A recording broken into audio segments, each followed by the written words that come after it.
स्वागत है। चलिए आज पदार्थ के रहस्यों की दुनिया में गोता लगाते हैं। इस सफर में हम केमिस्ट्री यानी रसायन विज्ञान की उस दिलचस्प दुनिया को समझेंगे जो असल में हमारे आसपास की हर चीज को बनाती और चलाती है।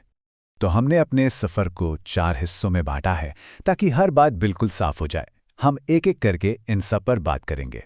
तो तैयार हैं? चलिए शुरू करते हैं। सबसे पहले हमें कुछ बेसिक बातें समझनी होंगी। मतलब केमिस्ट्री और मैटर, रसायन विज्ञान और पदार्थ, आखिर ये हैं क्या? चलिए यहीं से शुरू करते हैं। देखिए, रसायन विज्ञान या केमिस्ट्री जैसा कि यहाँ बताया गया है, विज्ञान की वो ब्रांच है जो पदार्थ के गुणों, उसकी बनावट और उसमें होने वाले बदलावों को स्टडी करती है। आसान भाषा में कहें तो कोई चीज़ किससे बनी है, कैसी दिखती है और कैसे बदलती है, यही है केमिस्ट्री। और हाँ, जब केमिस्ट्री की बात हो तो एंटनी लेवोजिया का नाम लेना तो बनता है। इनके कमाल के काम नहीं मॉडर्न केमिस्ट्री की नींव रखी थी, इसीलिए इन्हें फादर ऑफ मॉडर्न केमिस्ट्री भी कहा जाता है। तो ठीक है, केमिस्ट्री तो समझ गए, पर ये पदार्थ या मैटर क्या चीज़ है? बहुत सिंपल है, कोई भी चीज़ जो जगह घेरती हो और जिसमें वजन हो वो पदार्थ है। पानी, हवा, रेत, सब कुछ। अच्छा, तो अब हम ये तो जान गए कि पदार्थ क्या होता है। अब देखते हैं कि यह हमें मिलता किन किन रूपों में है, मतलब पदार्थ की अवस्थाएं क्या हैं। सबसे पहले बात करते हैं ठोस यानी सॉलिड की। इसमें क्या होता है कि पार्टिकल्स या कण एक दूसरे से कसकर जुड़े होते हैं, अपनी जगह से हिल भी नहीं सकते। इसी वजह से ठोस चीज़ों का एक फिक्स्ड शेप और वॉल्यूम होता है, जैसे कि लोहे की रॉड। फिर आता है द्रव यानी लिक्विड।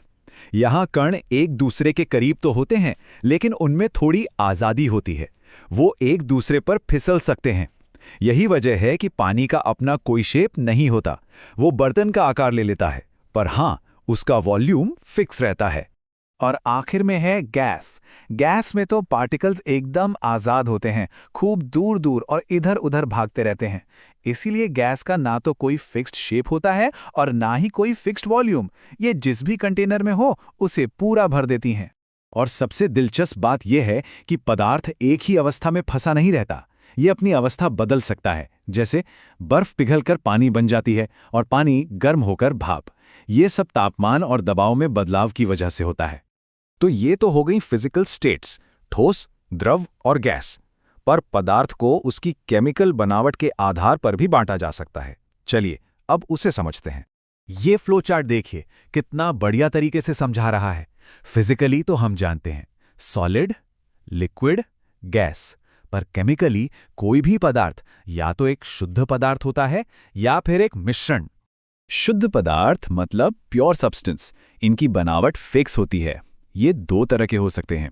पहला तत्व या एलिमेंट जिसे और तोड़ा नहीं जा सकता, जैसे ऑक्सीजन, और दूसरा है यौगिक या कंपाउंड, जिसमें 2 या ज्यादा एलिमेंट एक फिक्स्ड रेशियो में केमिकली जुड़े होते हैं, जैसे पानी H2O। अब बात करते हैं मिश्रण या मिक्सचर्स की। ये समांगी हो सकते हैं, मतलब यूनिफॉर्म, जैसे नमक का पानी। आप नमक और पानी को अलग अलग नहीं देख सकते। और ये विषमांग भी हो सकते हैं, मतलब नॉन यूनिफॉर्म, जैसे रेत और पानी, जहां दोनों चीजें साफ साफ अलग दिखती हैं। यहाँ एक बड़ा ही मजेदार फैक्ट है।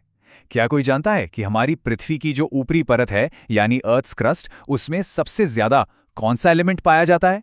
वो है ऑक्सीजन। जी हाँ, करीब 46.6%। ठीक है, तो हमने जान लिया कि ज्यादातर चीजें मिक्सचर के रूप में मिलती हैं।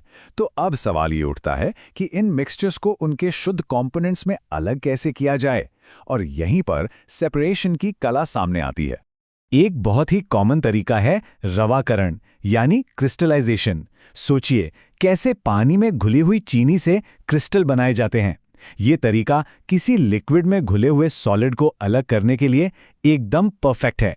लिक्विड्स को अलग करने के लिए आसवन या डिस्टिलेशन एक बहुत जरूरी टेक्निक है, पर यह तभी काम करती है जब दोनों लिक्विड्स के बॉइलिंग पॉइंट्स में अच्छा खासा फर्क हो।